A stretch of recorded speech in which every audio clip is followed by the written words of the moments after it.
Hello and welcome to my franchise review for Rocky. In preparation for Creed 3, I decided to watch all of the Rocky movies for the first time. My Creed franchise review, including Creed 3, should come out sometime next week, hopefully before Wednesday. I'm planning on seeing it in IMAX on Sunday, my birthday. Let's get into these reviews. But first, I want to let you know where these films are available. Most of them are available on Crave, Prime Video, Hollywood Suite, and MGM Amazon Channel in Canada, and on Netflix, Prime Video, Fubo TV, Paramount Plus, AMC Plus, MGM Plus, Tubi, DirecTV, and Pluto TV in the United States. There's only some variation, and if you want help finding any of these films, check out justwatch.com for local availability. Let's get into these reviews. Starting with Rocky. I came into this movie with high expectations and was surprised by what this movie truly is. I thought there'd be a much larger focus on boxing from watching the Creed films, while our main boxing plot doesn't really kick off until about halfway through the movie. Yes, there was a small fight early on that introduced us to the character of Rocky, but I don't recall another fight until his match with Apollo Creed in the last half hour. I have some nitpicky criticisms of this movie. You can see the fake punches missing by a mile in both fights. There are also racial and ableist slurs in this movie and some of the future movies in this franchise. I will also probably be criticizing this character a lot, but Paulie was an abusive brother to Adrian. The iconic training montage set to Gotta Fly is genuinely incredible and one of the best parts of this movie. I'd also like to mention that despite losing the fight in the end, Rocky still achieved his goal and won in some way, since his main goal was to go the distance with Apollo, since I believe they stated no one had gone a full 15 rounds with him. In the end, I rated this movie a 3.5 out of 5. Now let's move on to Rocky 2. This movie begins with a nearly 6-minute recap of the previous film's ending, something that this franchise continues through each of the films. I can't recall them using that stylistic choice in Creed 2, although by that time, opening credit sequences were out of style. Paulie continues to be an abusive brother, and even causes Adrian to go into premature labor and a coma because of his abuse. The fight scenes were more realistic in this film than in Rocky. The stakes were also relatively higher for both fighters. Rocky was getting called a chicken for settling down and initially refusing a rematch with Apollo, despite them both agreeing against a rematch at the end of the last film. He's also trying to be a good husband to Adrian and get his life set up properly before his son is born. On the other hand, Apollo was dealing with people calling him a fraud and saying the fight was rigged, so he feels the need to prove to the world that the fight with Rocky wasn't staged. Both men are dealing with their pride and ego, which this franchise will continually play with, although none reach this level again, in my opinion. It also shows the truth of what happens when most people get a large sum of money all at once, and what happens is they tend to blow their stash and end up in a tough place. I rated this film about on par with the first film at a 3.5 out of 5. Now let's move on to Rocky 3. After another recap, we reunite with heavyweight champion Rocky, although this time, and through the following two films, it's only about 3 to 3.5 minutes long. The montage set to Eye of the Tiger was very much show don't tell. Us seeing Clubber Lang go through fight after fight at the same time as he's looking on from afar as Rocky enjoys his life at the top.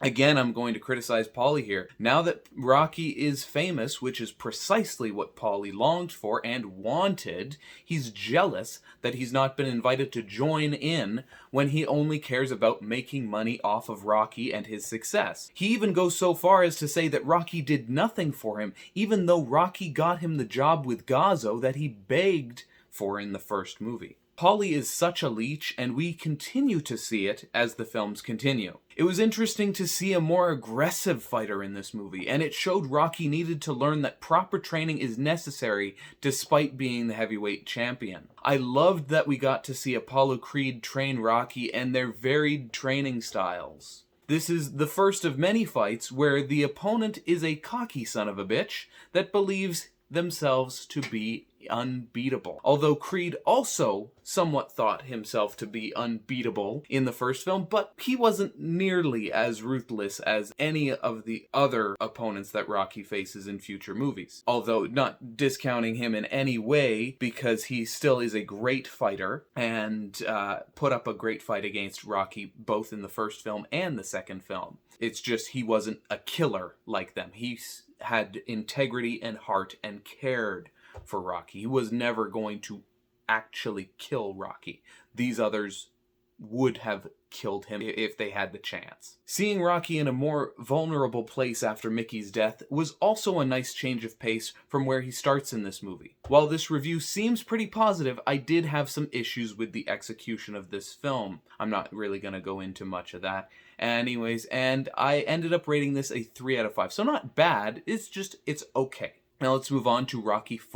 I will be jumping around a bit, so bear with me. I watched the theatrical cut of the movie, not the recently released director's cut, mainly because the director's cut is only available for rent or purchase, while the theatrical cut is available on streaming. I have read what was changed, and some I can agree with, like cutting the robot.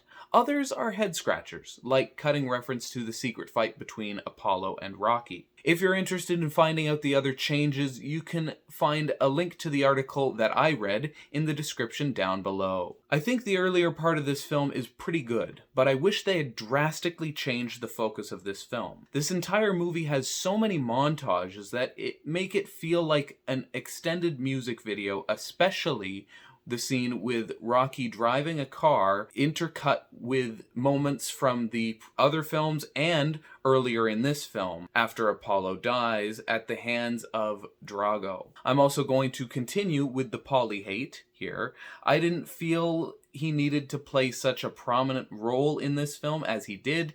He was incredibly annoying if they tried to use him as comedic relief, and was only mildly successful as moral support because he doesn't have any boxing training, whereas Duke does and can actually come at it from a perspective of somebody who really knew Apollo at a personal level like Rocky did. I believe this film should have focused on Apollo training under Rocky's mentorship as a flipped relationship dynamic from the previous movie. It might even help flesh out Apollo's home life, career, and why he wants to return to the ring. The way they explained it in this film was okay, but it seemed like he was cocky against the larger, stronger, younger, and yet less experienced Russian fighter.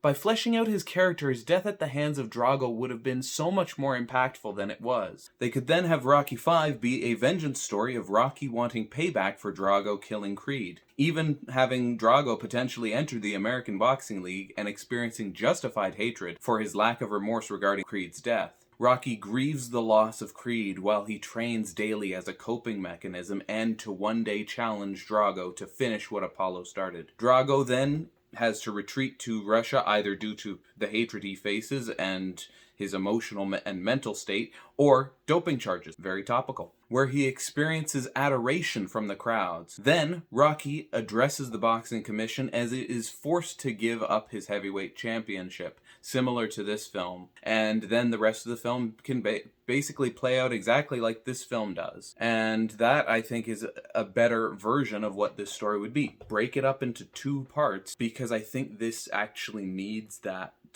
length of storytelling to be able to be as impactful as this story should have been. It's only an hour and a half, I believe, so it's one of those things where it's, considering the other films were 2 hours and 1 hour and 40 minutes, I think this movie needed more time to tell its story and to really go in depth with what the aspects of it are, including and especially Creed's passing at the hands of Drago. I rated this film a 2.5 out of 5. Now let's move on to Rocky V. This was a mixed bag with some good and bad elements and cliches. First, I don't know why the promoter, George Washington Duke, still believes Rocky is the heavyweight champion after it was widely reported that he gave it up to fight Drago in the last film. Paulie continues to be the worst, signing away power of attorney to Rocky's fraudulent accountant, causing them to lose everything. Rocky then becomes a fight junkie, neglecting his son Robert. This is where you get the cliched story beats of an absentee father leading to a rebellious son facing bullying issues at school, which we've seen tons and tons of times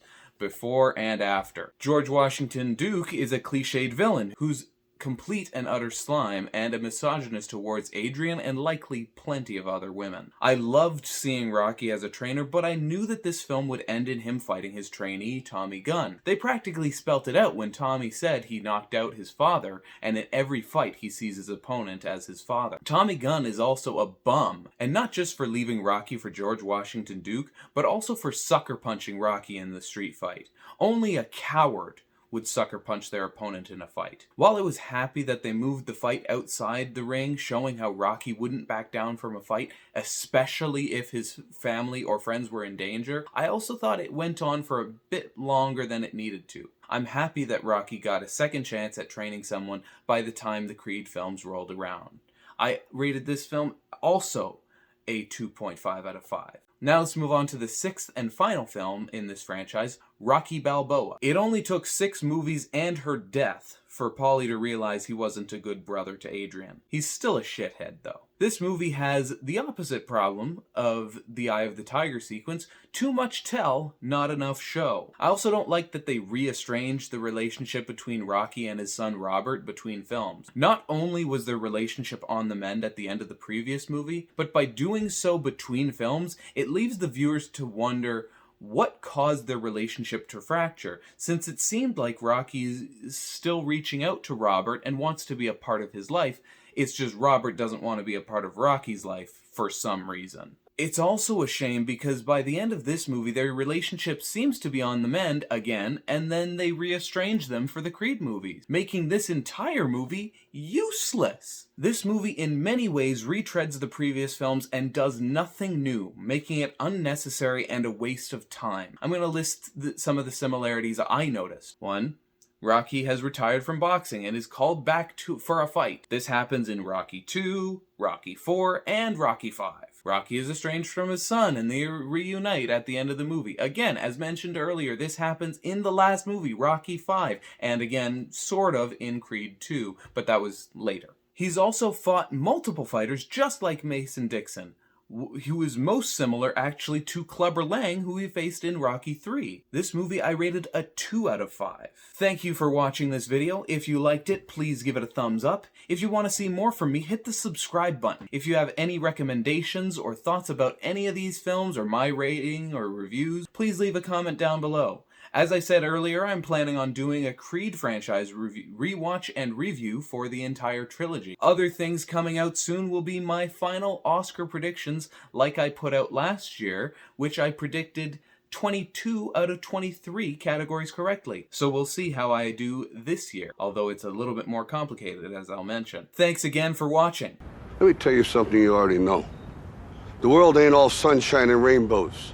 It's a very mean and nasty place, and I don't care how tough you are, it will beat you to your knees and keep you there permanently if you let it. You, me, or nobody is gonna hit as hard as life. But it ain't about how hard you hit. It's about how hard you can get hit and keep moving forward. How much you can take and keep moving forward.